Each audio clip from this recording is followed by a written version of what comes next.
Breaking news आपको देंगे। सहाफी anchor Imran Riaz Khan को लाहौर से हिरासत में ले लिया गया है। जब हमारी उनकी अहलिया से बात हुई है तो उन्होंने हमें बताया है कि इमरान रियाज अपने घर में बच्चों के साथ खेल रहे थे, तो इस मौके पर 5 से 6 गाड़ियां आई और उनको हिरासत में लेकर चले गए हैं।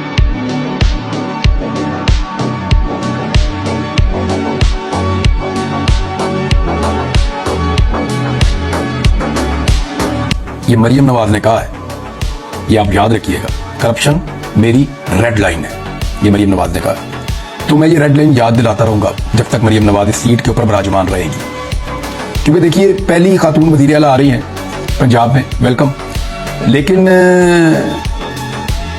चोरी के वोटों से आ रही। ये वोट इनको पड़े नहीं है, इनकी आदाद शुमार मैं आपके साथ शेयर कर दूंगा, लेकिन मरियम नवाज से कुछ चीजें जो है वो मैं डिस्कस कर दूं। उन्होंने कहा करप्शन मेरी रेड लाइन है। अब जिसकी रेड लाइन करप्शन होना, तो कम से कम उसको ये पता होना चाहिए कि उसके वालिद ने एवनफील्ड अपार्टमेंट्स कैसे बनाए, उसको ये पता होना चाहिए कि पनामा का जवाब क्या है, उसको ये जरूर मालूम होना चाहिए कि उसके चचा और उसके चचा के खानदान के अकाउंटों के अंदर करोड़ों अरबों रुपए कैसे आए।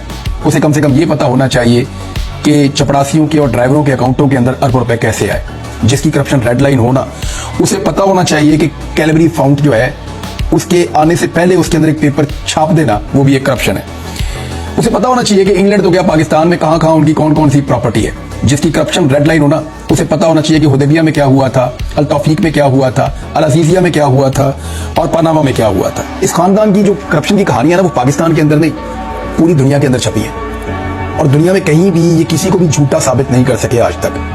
लिहाजा करप्शन को अपनी रेड लाइन कहने से पहले अपने खानदान की तारीख को देखना चाहिए था कि कहां कहां पे इनके ऊपर करप्शन के कौन कौन से एलिगेशंस हैं जो सिर्फ टेक्निकल बुनियादों के ऊपर रिजॉल्व हुए हैं।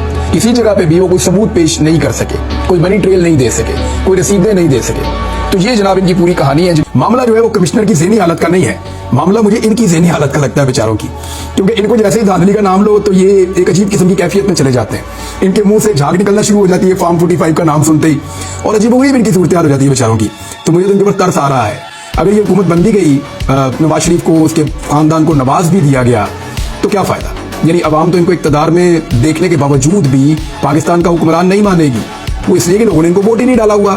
यानी मेरिट चोर थी मरियम नवाज एक दौर में। बहुत सारे लोगों ने बताया कि उन्होंने मेरिट की खिलाफवर्जी करते हुए एक कॉलेज में दाखिला लेने की कोशिश की, और उस दौर में जब कॉलेज ने उनको इनकार किया तो अपने वालिद गिरामी से कहकर उन्होंने वहां पे नौकरी से निकलवा दिया।